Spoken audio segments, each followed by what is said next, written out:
Hey guys, Centurion here at ESO Vault. Today I want to take a look over IGN's shoulder at Dragon's Dogma 2. I thought it would be a simple side quest. The owner of an apothecary enlisted my help to find his lost grandson who had been taken by wolves. As I followed the trail, I heard a screeching noise from up above. That's never a good thing. All of a sudden, I'm in a battle for my life against a griffin. It's a monster that's far too strong for my The party climbing to handle, thing looks but really we cool. fight I'm and claw interested in and seeing hold our how it ground actually until plays. finally we get it to retreat. I breathe a sigh of relief, then set up at the nearby camp and sleep till nightfall. That sleep is then interrupted by the same griffin back for revenge. That fight somehow boils over into another battle with a white, who proceeds to beat me within an inch of my life before I finally take him out, just as the sun rises after an epic 20-minute battle. Apparently the game cycles between day and night, and depending on what time it is, that can affect your encounters and the behavior of the creatures in those encounters. Maybe it's just me, but the graphics, as far as the textual stuff, seem a little dated. That's really the only complaint I have about anything in here. A series of events that cascaded into one of the most unforgettable encounters I've ever had in an open-world action RPG. And it was just one of the incredible encounters I experienced during the 10 hours I spent adventuring through Dragon's Dogma 2's He's doing the climbing thing again. Looks like he's climbing on a giant this time.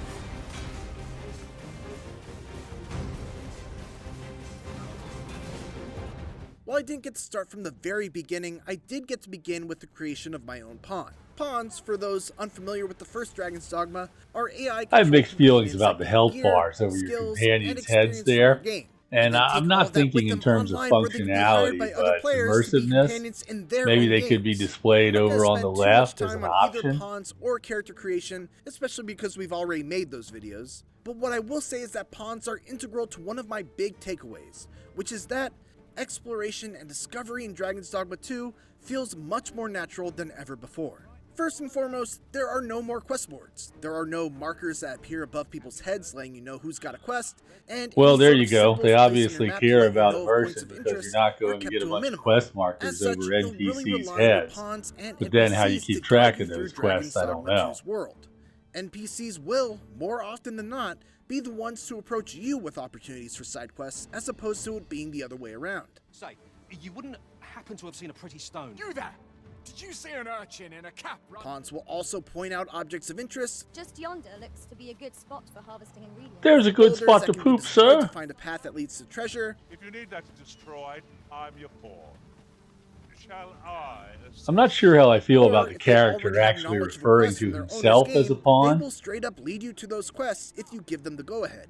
All of this leads to a style of exploration and adventuring that feels very organic and appropriately rewarding, very much in the same way that Elden Ring and the two most recent Zelda games do. I like the idea of exploration without a lot of hand-holding. You also never really know what to expect once you set out to pursue a quest lead. The very act of exploring beyond the safety of the city's walls is unpredictable, dangerous, oh shit, he picked that guy's character up. He's screwed. Over the course of my 10 hours, I got to play with a total of 5 vocations: Fighter, Mage, Warrior, Sorcerer, and Trickster. Which you can watch. I guess vocation is what they're calling a class. The first game, which had you unlocking advanced vocations simply by leveling up the base ones, the 2 advanced vocations were actually unlocked via a quest. After visiting the Vocation Guild, I was given a quest to retrieve a greatsword and an archstaff, and after doing so, I unlocked both the Warrior and Sorcerer vocations. I don't know if all of them will be unlocked this way, and I didn't get a chance to unlock any of the hybrid ones, like Mystic Spearhand or Magic Archer, but I definitely like the idea of not having to grind vocations in order to unlock others. The hybrid vocations sound interesting to me. I want to be the one with the warrior that casts spells. That sounds cool. Badass that brings giant beasts to their knees with just one charged strike, but also adds a few more tricks to their repertoire. Director Hideaki Itsuno heard feedback that the warrior didn't feel like a super viable vocation in the first game, and thus worked hard to give them some new elements to bring out their strengths. For starters, we've jacked up the warrior's offense and destructive power, to the point where it's unfair. In exchange, its abilities take a little longer to execute. This makes the vocation somewhat difficult to use, but that's where the tackle comes into play.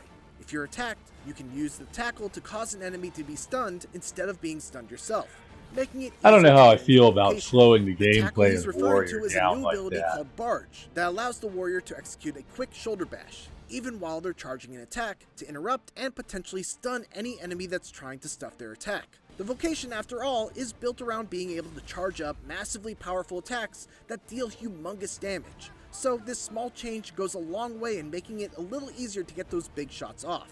My favorite new addition for the warrior, though, is a passive skill that allows you to swing regular attacks much more quickly if you're able to precisely time your next button press with when the attack actually lands. This gives a nice rhythm to the warrior's combat and allows a skilled player to compensate for the typical weakness of Oh, having a okay. very slow So they're attack, going to allow while you to still make making faster those very slow and attacks powerful with more attacks skill. still feel like they have their own place in the warrior's skill set. Also, if you're like me and enjoy the feeling of leaping off cliffs and slamming your weapon down on a monster's head, this is the Vocation for you.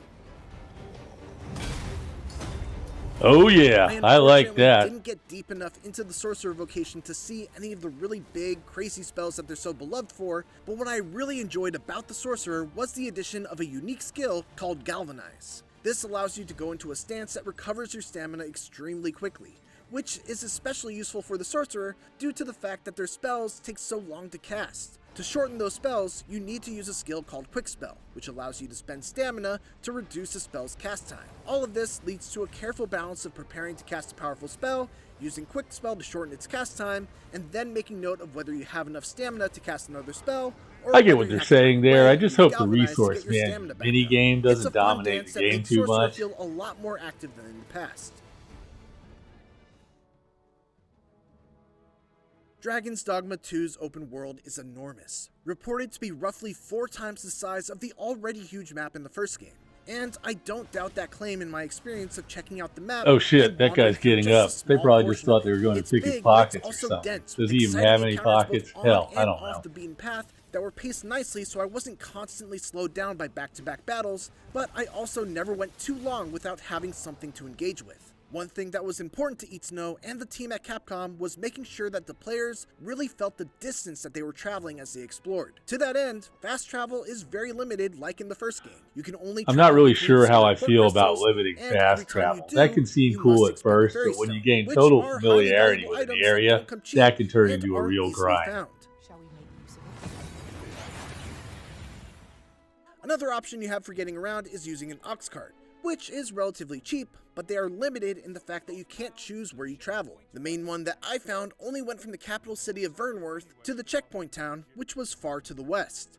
You also have to consider that ox carts are not a completely safe way to travel, as they often will be ambushed by all manners of beasts. Of course, you can just hoof it on foot, which is where you'll truly feel the weight of that distance, especially due to the new health restoration mechanic known as the Loss Gauge. In the first game, you'd be able to heal your entire life bar by using health restorative items, and recoverable gray health with spells.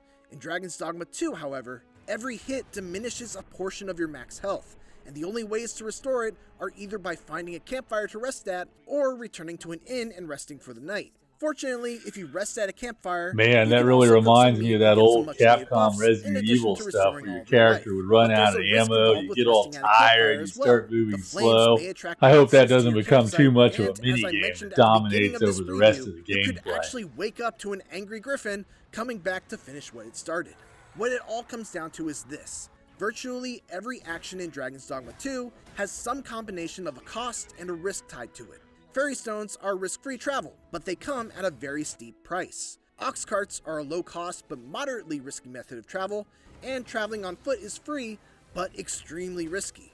Then you must also consider whether it's worth it to press on in a questline with low max health, or backtrack to a town to resupply, whether you should avoid fighting the giant tanky ogre, or risk it all on trying to bring it down for both the experience and rare material reward, whether you should keep on the less dangerous beaten path, or Well, take a what's the detour risk into the here? unknown. How do I In the respawn? 10 What's the hours that I respawn played, mechanism? these were very compelling decisions to have to make. But the real test will be whether those decisions remain compelling or turn exhausting in hour 20 or 30 when the map has expanded dramatically and you still have quests remaining to complete in a town that you're super far away from.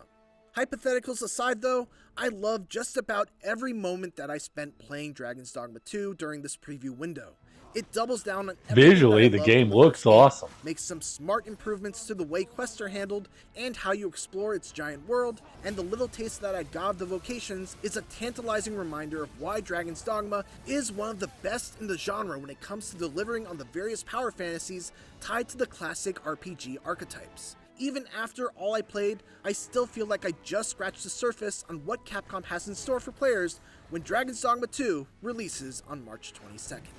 Looks pretty awesome. Thanks for watching. I hope you enjoyed this look at Dragon's Dogma 2. If you did and you want to see more content like this, be sure to like and subscribe to the channel. Again, thanks for watching. Have a great day.